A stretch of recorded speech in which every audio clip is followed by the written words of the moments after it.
बिहार के शिक्षकों को एक बार फिर से लगा झटका। शिक्षा मंत्री ने दिया बड़ा बयान। नमस्कार और आदाब आप तमाम दर्शक बंधुओं को, मैं हूँ इसके चौधरी।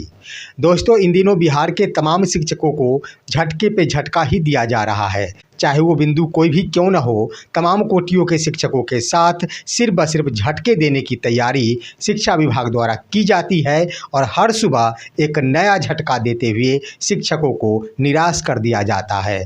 दोस्तों, इसी के क्रम में कई ऐसे बिंदु हैं जिस पर शिक्षा विभाग द्वारा जहां सकारात्मक विचार करना चाहिए, वहीं जगह पर नकारात्मक विचार करते हुए शिक्षकों के साथ धोखा किया जाता है और उन्हें अपने अधिकारों से वंचित किया जाता है। इससे पहले कि आखिर शिक्षा विभाग द्वारा कौन कौन से झटके दिए गए हैं, इस पर हम विस्तार पूर्वक चर्चा करें। अगर आपने अभी तक हमारे इस चैनल सुसत्य वचन को सब्सक्राइब नहीं किए हैं तो कृपया अभी सब्सक्राइब कर लेंगे। दोस्तों, आइए सबसे पहले हम बातें करते हैं कि फिलहाल जो नवरात्रा चल रही है उससे संबंधित दुर्गा पूजा की छुट्टी के संबंध में तमाम शिक्षकों की निगाहें इस ओर लगी है कि आखिर माननीय मुख्यमंत्री द्वारा कब दुर्गा पूजा संबंधी छुट्टी घोषित कर दिया जाए। तमाम शिक्षकों की मांगे तो 3 अक्टूबर 2024 से लेकर 12 अक्टूबर 2024 तक थी, जिसके संबंध में केंद्रीय मंत्री गिरिराज सिंह द्वारा अपने एक्स हैंडल के माध्यम से भी बिहार के मुख्यमंत्री श्री नीतीश कुमार से यह मांग की गई थी कि शिक्षकों को 3 अक्टूबर से लेकर 12 अक्टूबर 2024 तक निश्चित रूप से दुर्गा पूजा की छुट्टी मिलनी चाहिए। वहीं दोस्तों, केंद्रीय मंत्री गिरिराज सिंह के बयान से जहां शिक्षकों की आशाएं जाग गई थी, शिक्षकों ने अपना मन बना लिया था कि निश्चित रूप से अब 3 अक्टूबर से छुट्टी मिल जाएंगे। इसी बीच कल होकर ही एमएलसी नवल किशोर यादव द्वारा एक ऐसा बयान दिया गया जो तमाम शिक्षकों को झटका देते हुए निराश कर दिया। उन्होंने तो ऐसी बयानें दे डाली जो कि शिक्षक समुदाय के लिए कहीं से भी उचित साबित नहीं हो रहा था। उनका तो कहना था कि बिहार में कभी भी दुर्गा पूजा के अवसर पर 10 दिनों की छुट्टी दी ही नहीं गई। लेकिन साथियों, सिर्फ पिछले वर्ष को छोड़ दिया जाए तो इससे पहले जितने भी दुर्गा पूजा की छुट्टी हुई है उन सभी छुट्टियों में 10 दिनों की छुट्टी प्रदान की गई है। ये शायद एक वर्ष के अंदर ही एमएलसी डॉक्टर नवल किशोर यादव भूल गए थे।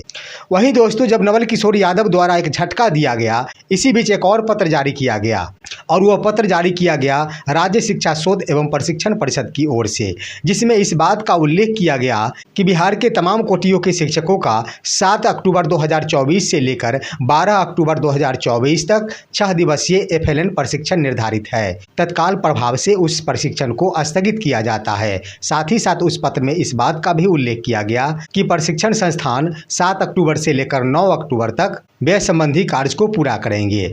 और जो ही शिक्षकों ने 7 अक्टूबर से लेकर 12 अक्टूबर तक प्रशिक्षण स्थगन संबंधी पत्र को देखा, उनकी आशाएं एक बार फिर से जाग गई। उन्होंने तो ये कह दिया कि जब शिक्षकों का प्रशिक्षण 7 अक्टूबर से बंद हो सकते हैं, स्थगित हो सकते हैं, तो यह स्वाभाविक है कि 7 अक्टूबर से विद्यालयों में भी छुट्टी प्रदान कर दी जाएगी। दोस्तों, ये शिक्षकों की सोच थी और ऐसी सोच इसलिए थी कि हम बता दें कि पूरे बिहार में अगर सकारात्मक सोच रखते हैं तो उनमें तमाम कर्मियों में शिक्षक कर्मियों की ज़्यादा होती है। शिक्षक हमेशा ही पॉजिटिव सोचा करते हैं। ऐसा बहुत कम अवसर होता है जब शिक्षकों द्वारा किसी बिंदु पर नकारात्मक सोची जाती है। यही खूबी के बदौलत शिक्षकों ने राज्य शिक्षा शोध एवं प्रशिक्षण संस्थान द्वारा जारी किया गया पत्र, जिसमें प्रशिक्षण को स्थगित किया गया था, उसके मद्देनजर यह आशान्वित हो गए कि निश्चित रूप से अब विद्यालयों में भी 7 अक्टूबर से लेकर 12 अक्टूबर तक छुट्टी प्रदान कर दी जाएगी। लेकिन दोस्तों, यह पत्र जारी होने के बाद जब शिक्षकों की आशाएं जाग गई थी, इसी बीच एक बार फिर से शिक्षा मंत्री डॉक्टर सुनील कुमार ने बिहार के तमाम कोटियों के शिक्षकों को एक बड़ा झटका दे दिया। उनकी ओर से मीडिया के सामने यह बयान दिया गया कि दुर्गा पूजा की छुट्टी के संबंध में पहले से ही कैलेंडर जारी हो चुके हैं और उस कैलेंडर के अनुसार 10 अक्टूबर से लेकर 12 अक्टूबर तक यानी कुल 3 दिनों की छुट्टी प्रदान की गई है। तो निश्चित रूप से इस आधार पर शिक्षकों को दुर्गा पूजा में 3 दिनों के अलावे और भी छुट्टी प्रदान करना कहीं से भी उचित संभव नहीं होता है। यानी शिक्षा मंत्री द्वारा स्पष्ट कह दिया गया है कि जो कैलेंडर जारी किया गया है शिक्षकों के छुट्टी के संबंध में, उस कैलेंडर का ही पूर्णतया पालन किया जाएगा और उसी के अनुसार शिक्षकों को छुट्टी उपभोग करना होगा।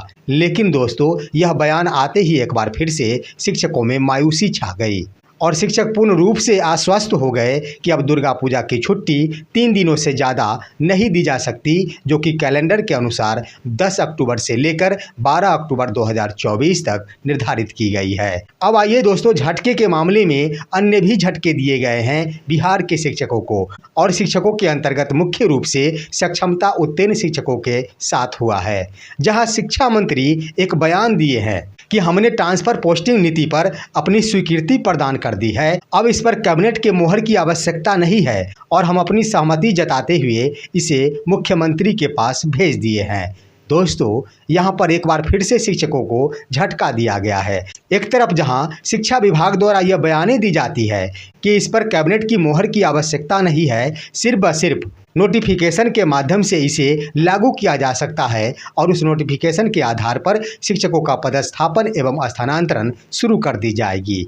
अब दोस्तों, यहाँ पर गौर करने की बात है कि माननीय शिक्षा मंत्री की सहमति की आवश्यकता थी, तो उन्होंने सहमति जता दी। इसके अलावे कहा जाता है कि इसे माननीय मुख्यमंत्री के पास भेज दिया गया है सहमति के लिए। तो आखिर सहमति क्या होता है? जब नोटिफिकेशन ही जारी किया जाना था तो इसे मुख्यमंत्री के पास क्यों भेजा गया? आखिर इसमें मुख्यमंत्री की सहमति की क्यों आवश्यकता है? इसका मतलब है, सहमति का मतलब हुआ इसे कैबिनेट से मंजूरी दिया जाना। दोस्तों, माननीय मुख्यमंत्री की सहमति का मतलब ही होता है कैबिनेट से मंजूरी दिया जाना। ऐसी बात नहीं कि शिक्षा मंत्री जिस तरह ट्रांसफर पोस्टिंग नीति पर अपना हस्ताक्षर कर दिए, यानी अपना सहमति जता दिए, उसी प्रकार माननीय मुख्यमंत्री भी उस पर अपना हस्ताक्षर कर देंगे और अपनी सहमति जता देंगे।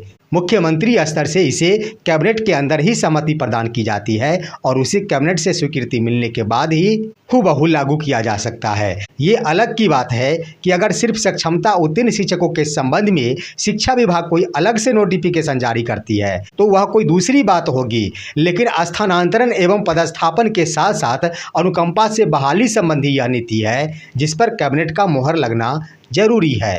वहीं किन्हीं बंधुओं का कहना होता है कि शिक्षकों का नियमावली पहले से है और इसमें सिर्फ व सिर्फ संशोधन किया गया है, तो इस पर कैबिनेट के मोहर की आवश्यकता नहीं है।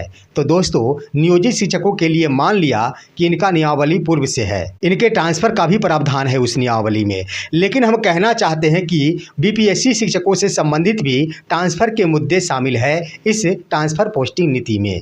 उनके लिए तो कोई भी ट्रांसफर का नियम नहीं बनाया गया है जिस पर शिक्षा विभाग द्वारा संशोधन किया गया हो। तो इस आधार पर बीपीएससी शिक्षकों के लिए कोई भी संशोधन नहीं किया गया है। उनके लिए यह ट्रांसफर नीति नई नीति मानी जाएगी, इसलिए जरूरी है कि इस पर कैबिनेट की मोहर लगनी चाहिए।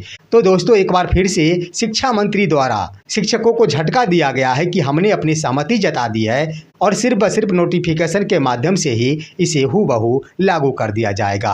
अब दोस्तों, एक और बिंदु है जिस पर बिहार के तमाम कोटियों के शिक्षकों को बड़ा झटका दिया गया है और वो बिंदु है ई शिक्षा कोष के माध्यम से ऑनलाइन अटेंडेंस बनाया जाना।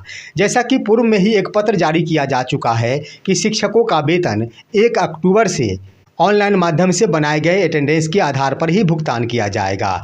यानी पहले से निर्गत है यह पत्र कि 1 अक्टूबर से तमाम शिक्षकों को, और इस पत्र के आधार पर तमाम शिक्षक इस बात के लिए आशान्वित थे कि 1 अक्टूबर से शिक्षकों द्वारा जो भी ऑनलाइन अटेंडेंस बनाया जाएगा और उसके बाद जो उसका प्रिंट निकाला जाएगा उसी के आधार पर शिक्षकों का वेतन का भुगतान होगा। लेकिन ऐसी बात नहीं है। शिक्षा विभाग से जुड़े कई जिला शिक्षा पदाधिकारियों द्वारा इस आशय का पत्र निर्गत कर दिया गया है कि सितंबर महीने में शिक्षकों द्वारा जो भी ऑनलाइन माध्यम से अटेंडेंस बनाया गया था उसी का प्रिंट निकाला जा रहा है और इसके अंतर्गत ही किन्हीं शिक्षकों द्वारा अगर ऑनलाइन अटेंडेंस बनाने के क्रम में विलंब हो गई होगी तो उन्हें उस तिथि को अनुपस्थित मानते हुए उनके वेतन की कटौती कर ली जाएगी और इस आधार पर उनका वेतन का भुगतान होगा।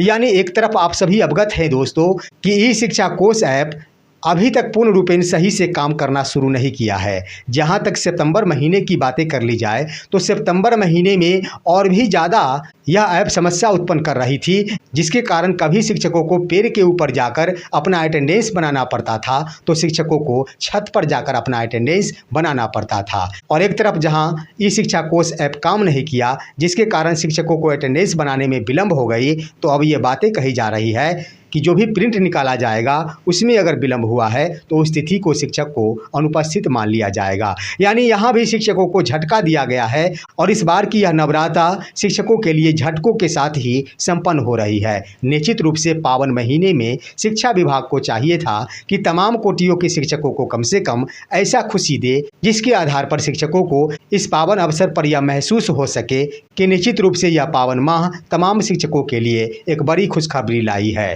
फिलहाल आज की खबर बस इतना ही। आप सभी हमारे इस वीडियो को लाइक करते हुए तमाम दोस्तों के पास शेयर कीजिए और अब दीजिए अपना ही दोस्त SK चौधरी को इजाज़त। जय हिंद, जय भारत।